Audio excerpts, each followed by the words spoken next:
Baik, Assalamualaikum warahmatullahi wabarakatuh tuan dan puan, rakan-rakan Facebook dan juga follower page, dan kepada tuan dan puan yang berkesempatan ini jam saya on kan live ni awal sedikit 2 minit supaya dapat orang kata kita settlekan perkara-perkara teknikal, dan juga sekiranya tuan dan puan lalu di page ini dan masuk ke video ini, saya harap tuan dan puan boleh luangkan sedikit masa untuk bersama dan juga terus share video ini. Kerana bagaimanapun video ini akan terus dikekalkan di page. Jadi akan ada tuan dan puan yang menonton secara live dan akan ada tuan dan puan yang akan menonton rebroadcast live ini. Jadi ini adalah hari ini hari Khamis, iaitu hari keempat di mana saya membawakan topik yang sama, iaitu urus bisnes enterprise. Sebenarnya saya membawakan 5 senario. Jadi esok tamatlah 5 senario. Jadi hari ini saya akan bawakan satu lagi senario dalam pengurusan bisnes enterprise, yang mana saya dah mulakan daripada hari Isnin tempoh hari.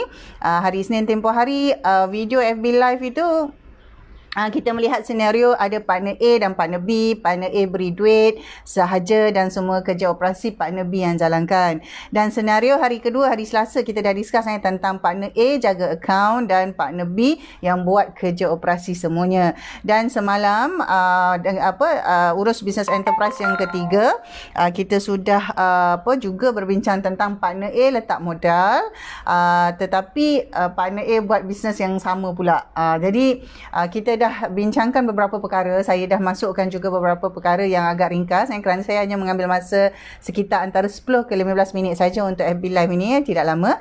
Dan hari ini saya bawa satu lagi topik di mana nama A, contoh nama A ada dalam lesen, tetapi sebenarnya bisnes itu dimodalkan oleh ibu bapa dan juga ada adik-beradik yang bekerja dalam bisnes itu. Jadi ini sebenarnya senario-senario ini semua sebenarnya dihantar kepada saya melalui soalan daripada rakan-rakan lah saya, rakan-rakan yang menonton channel YouTube yang masuk ke website www.nuraminaomar.com, dan ada yang menghantarnya melalui email, banyaknya melalui email. Jadi ada beberapa perkara yang saya lihat common, maksudnya ramai yang menghadapi situasi yang sama tetapi ada sedikit perbezaan dalam setiap senario. Jadi untuk itu saya harap dengan Facebook Live yang sedikit ini dapat memberikan orang kata satu gambaran awal ataupun memberikan orang kata idea tentang apa next step yang perlu dilakukan untuk bisnes yang tuan dan puan jalankan, terutama sekiranya masih menggunakan lesen enterprise.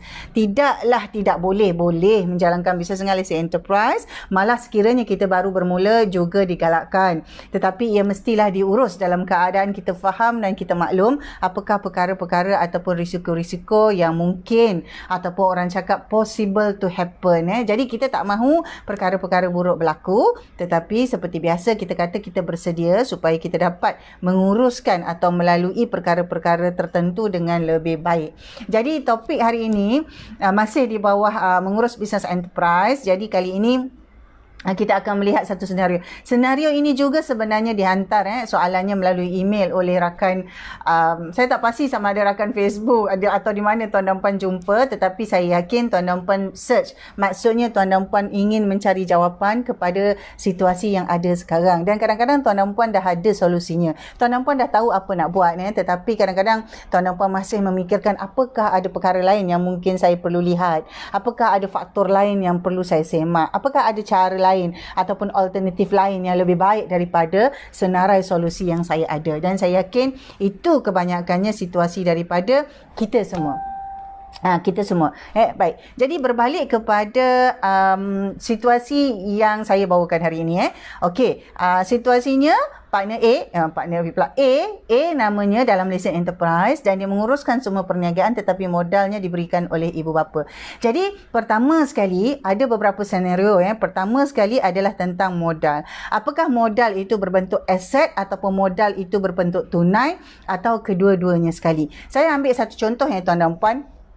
Ada peniaga yang menjalankan lesen enterprise itu atas namanya, tetapi diuruskan.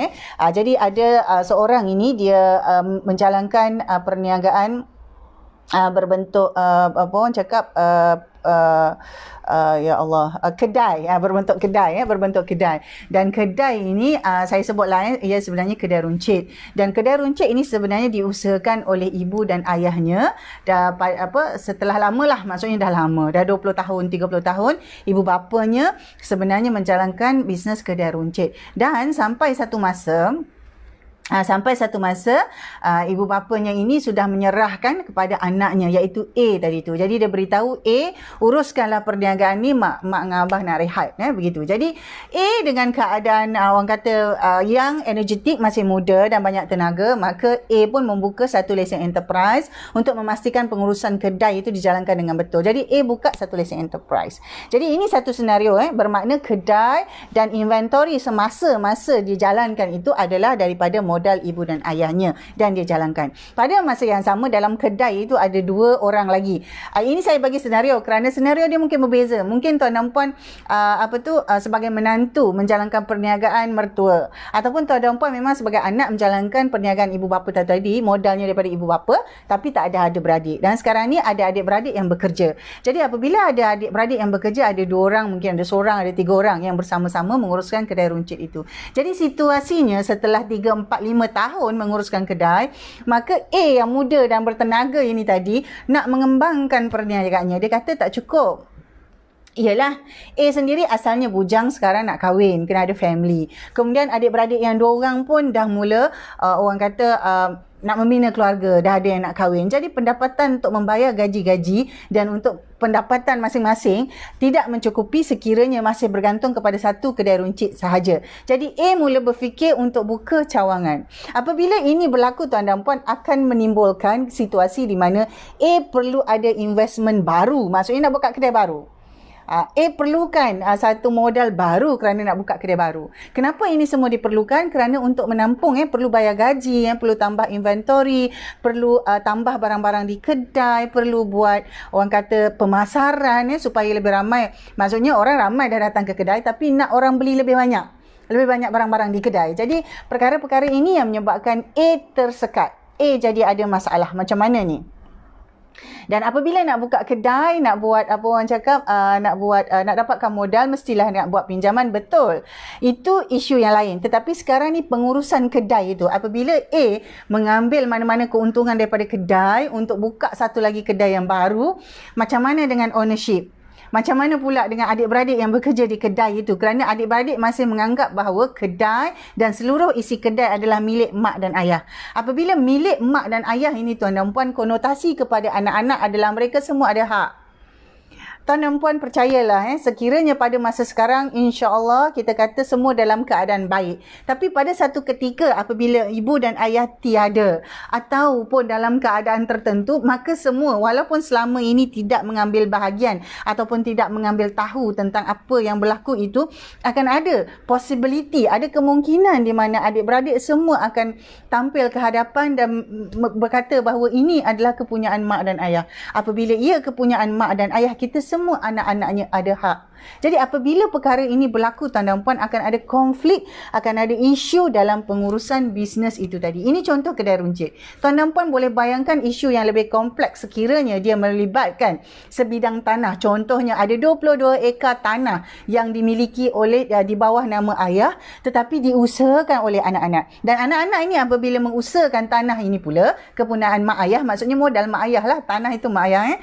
Apabila nak mengusahakan ini semua, memerlukan satu tata cara yang betul, iaitu mungkin dengan buka lesen enterprise, dengan ada akaun syarikat, kerana nak buat deal untuk memastikan hasil daripada perusahaan tanah itu dapat dijual. Itu satu contoh. Ada lagi satu contoh di mana modal ataupun aset itu dipunyai oleh ibu ayah. Aset itu mungkin dalam bentuk bangunan kedai, mungkin dalam bentuk tanah yang dijadikan resort. Jadi perkara-perkara ini akan menjadikan A, maksud saya jadi A ini yang namanya seorang tu dalam lesen enterprise itu untuk move ke hadapan dalam tempoh yang panjang itu jadi satu perkara yang sukar. Jadi untuk itu sekali lagi saya menyeru kepada tuan dan puan yang menjalankan bisnes lesen enterprise ini, sekarang sudah perlu lihat semula apakah senario bisnes, apakah formation bisnes kita itu boleh membawa kita ke hadapan untuk satu tempoh yang lebih lama. Baik, bagaimanakah situasi ini? Antara cara yang tuan dan puan boleh buat adalah sekiranya aset ataupun modal itu dibawakan oleh ibu dan ayah, pertama sekali lihat apakah modal itu berbentuk wang tunai ataupun ia berbentuk aset, dan sekiranya aset itu termasuklah inventory, maksudnya barang-barang yang berbentuk stok ke apa, kena lihat semula. Jadi duduk, sekiranya bisnes dah jalan, duduk dan buat asset tagging dulu. Buatkan senarai aset. Termasuklah inventory, termasuklah bangunan kedai ke, termasuklah tanah kebun ke, termasuklah tanah ladang ke, termasuklah tanah apa-apa sahaja itu, buatkan dulu satu senarai. Jadi senarai ini biasanya kalau dalam bisnes tuan dan puan akan lihat dalam balance sheet. Tetapi sekiranya tuan dan puan masih lagi belum ada laporan kewangan yang lengkap, kena sediakan.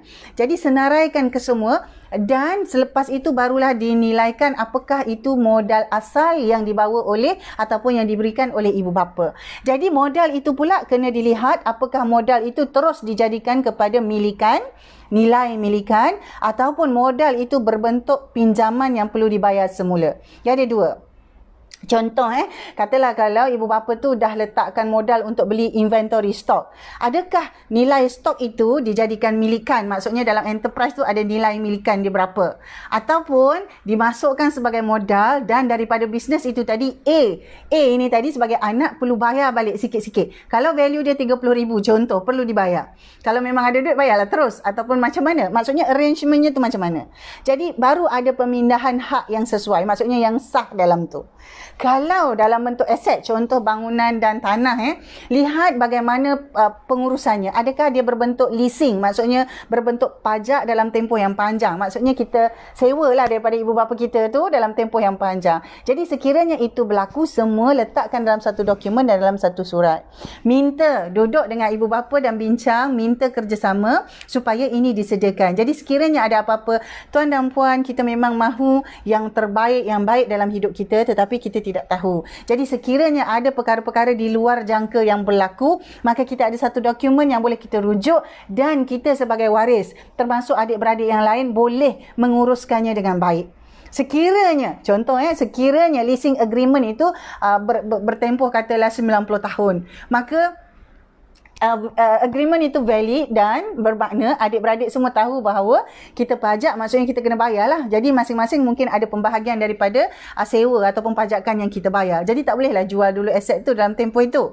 Tetapi bagaimanapun perkara ini sangat subjektif, sangat subjektif, tetapi kepada tuan dan puan yang menjalankan perniagaan, bersedia dengan semua ini.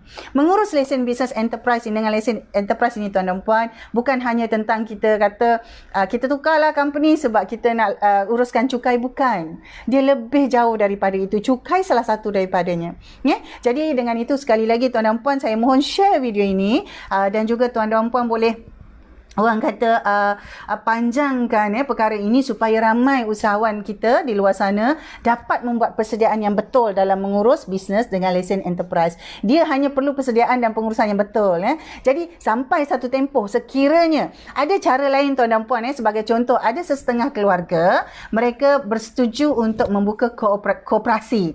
Membuka koperasi keluarga bagi menguruskan hal macam ini. Jadi yang ini tuan dan puan adalah perkara yang lebih panjang kalau nak dibincang. Jadi saya tidak akan bincangkan dalam Facebook Live hari ini, tetapi saya menjemput tuan dan puan untuk sertai sesi online di Facebook group yang mana dia akan berbincang tentang bisnes urus enterprise. Jadi metodnya adalah dengan kita kata posting teks dan kita akan komen dan bincang, dan kita akan ada satu FB live di mana kita boleh gunakan room dan kita akan bincang satu persatu. Jadi tuan dan puan, ini adalah satu usaha kecil kita untuk sama-sama memperbaiki keadaan formation kita punya bisnes tu tadi. Kita nak baiki. Jadi sekiranya sudah sampai masa tuan dan puan nampak PLT itu lebih sesuai, maka bersedialah untuk mengurus bisnes yang sedia ada itu dengan lesen dengan syarikat PLT. Sekiranya tuan dan puan nampak dia itu mempunyai potensi yang lebih jauh dan dengan segera perlu adanya